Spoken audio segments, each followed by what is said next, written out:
There's a question that tends to sneak up on us as we get older, not in a scary way, but in a way that makes you pause and really think. It's the kind of question that doesn't care about your age, your bank account, or how many trophies you've collected in life. It simply asks, when my time comes, will I look back and feel like I truly lived? Now, I'm not here to talk about fear or regrets. In fact, it's the opposite. I want to talk about opportunity, about those things that, if you do them while you still can, will leave you with a deep, unshakable sense of peace. The kind of peace that comes from knowing you didn't just exist, but you lived fully right up to the very end. So today we're going to talk about three things, three big things that I believe everyone should do before they die. Not bucket list items like skydiving or traveling the world, though those are great too, but the kind of things that settle your soul, mend your heart, and leave you with a quiet confidence that you did life right. And the first one? Make peace with someone you've been avoiding. Now, I know what you might be thinking. Oh, that's easier said than done. And you're right. Some wounds run deep. Maybe it's an old friend who betrayed you, a sibling you haven't spoken to in decades, or even a child who walked away and never looked back. The hurt is real. But here's the truth. Holding on to that pain doesn't punish them, it weighs you down. I'm not saying you have to forgive and forget. Forgiveness isn't about excusing what happened. It's about freeing yourself from the grip of bitterness. And sometimes making peace doesn't even mean having a big dramatic conversation. It might just mean letting go of the anger in your heart, sending a simple note, or even just saying their name without that old sting of resentment. Think about it. How many people get to the end of their lives and wish they'd held on to their grudges longer? I've never met one, but I have met people who found an unexpected kind of lightness after they finally laid down the weight they've been carrying for years. Now, the second thing is just as important, and it's something we often put off because it feels uncomfortable. But trust me, this one can change everything about how you experience your later years. Tell your story out loud in words in any way you can. You've lived a life full of moments, funny, heartbreaking, ordinary, extraordinary. And those stories, they're not just yours. They're pieces of history, lessons, laughter, and love that deserve to outlive you. Maybe you've thought, oh, who would want to hear about my life? But I promise you, your children, your grandchildren, even strangers, someone needs to hear what you've learned. You don't have to write a novel unless you want to.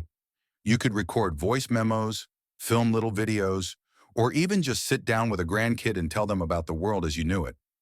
Ever notice how the youngest generation barely knows what life was like before smartphones? Or how your own parents' childhoods feel like ancient history? Your stories bridge that gap. They make the past real. And here's the beautiful part. When you tell your story, you start to see your own life differently. You realize how far you've come, how much you've survived, how much good you've brought into the world, even in small ways. Now, these first two things are about healing and legacy, but the third is all about joy, the kind of joy that doesn't fade with age. And that's where we're going next. There's a funny thing that happens when we start thinking about the time we have left. We suddenly realize how much beauty we've been missing in the everyday. The way sunlight hits the kitchen table in the morning, the sound of rain on the roof when you're curled up with a book, that first sip of coffee that tastes like comfort. Which brings me to the third thing you should do before you die. And honestly, it might be the most important. Find one small thing that makes you feel truly alive, and do it as often as you can. Now that might sound too simple. After all, we're talking about life here. Shouldn't it be something grand? But here's what I've learned. The big flashy moments, the vacations, the celebrations, they're wonderful, but they're not what sustain us. What really fills our souls are the tiny, repeatable joys that we can weave into our days like golden threads. Maybe for you, it's sitting outside with your hands in the dirt, tending to a little garden. Maybe it's singing along to old songs when no one's listening, or sketching in a notebook, even if you're not an artist. Maybe it's just sitting quietly with a purring cat in your lap, feeling the warmth and the peace of that moment. The key is to notice what makes your heart feel light, and then protect that thing fiercely. Because here's the truth. As we get older, the world starts telling us, sometimes without words, that we should slow down, take it easy, not bother. But that's how joy slips away. We stop doing the little things that make us feel like ourselves because they seem unimportant, but they're not. They're everything. So today I want you to think, what's one thing I used to love that I've let fall away? Maybe it's dancing in the living room. Maybe it's writing letters by hand. Maybe it's just walking somewhere, anywhere, without a purpose, just to feel the air on your face. Whatever it is, do it this week. Not because it's productive, but because it reminds you, I am still here, and life is still sweet. And that leads us to the last thing, the one that ties it all together. You know, there's a moment that comes to all of us. Maybe when we're sitting quietly on the porch as the sun goes down, or lying awake in the middle of the night, when we think, have I loved well? Not just romantically, but fully, deeply, in a way that leaves its mark long after I'm gone.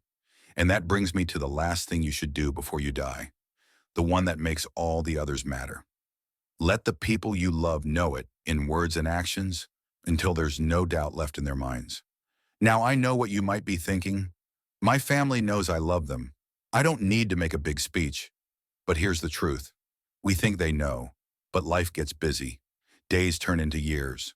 We assume our love is understood, and then one day, there are no more days left to say it. So here's what I want you to do.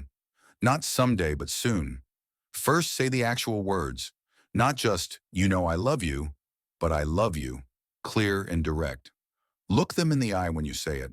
Say it to your children when they're 50 just as freely as you did when they were 5. Say it to old friends you've known forever. Say it even if it feels awkward at first, because those words, they're like water in the desert.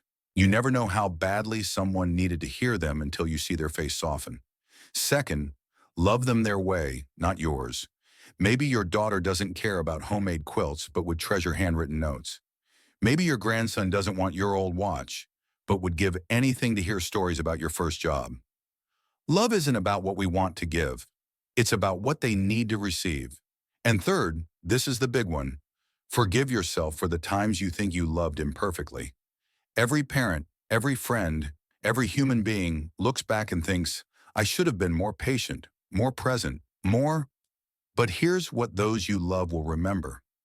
Not the missed school play or the harsh words spoken in stress, but the essence of you, the way your laughter sounded, the way you made them feel safe, the love that was always there, even when it wasn't perfectly expressed. So let's bring this all together. 1. Make peace so your heart isn't heavy. 2. Tell your story so it doesn't disappear. 3. Hold on to simple joys like they're sacred. 4. Love out loud until there's no question left. That's how you live in a way that leaves no room for, I wish I had. That's how you walk forward, whether you've got 1 year or 30, knowing that if today were your last day, you'd nod and say, it was enough. I was here. I loved well.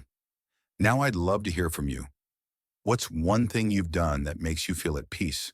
Or one thing you still want to do? Share it in the comments. Your words might inspire someone else. And if this video spoke to you, hit that like button. It helps more people find these conversations. Remember, life isn't about the number of days we get, but about how many of them we truly live. Here's to living yours fully, right up to the very last page.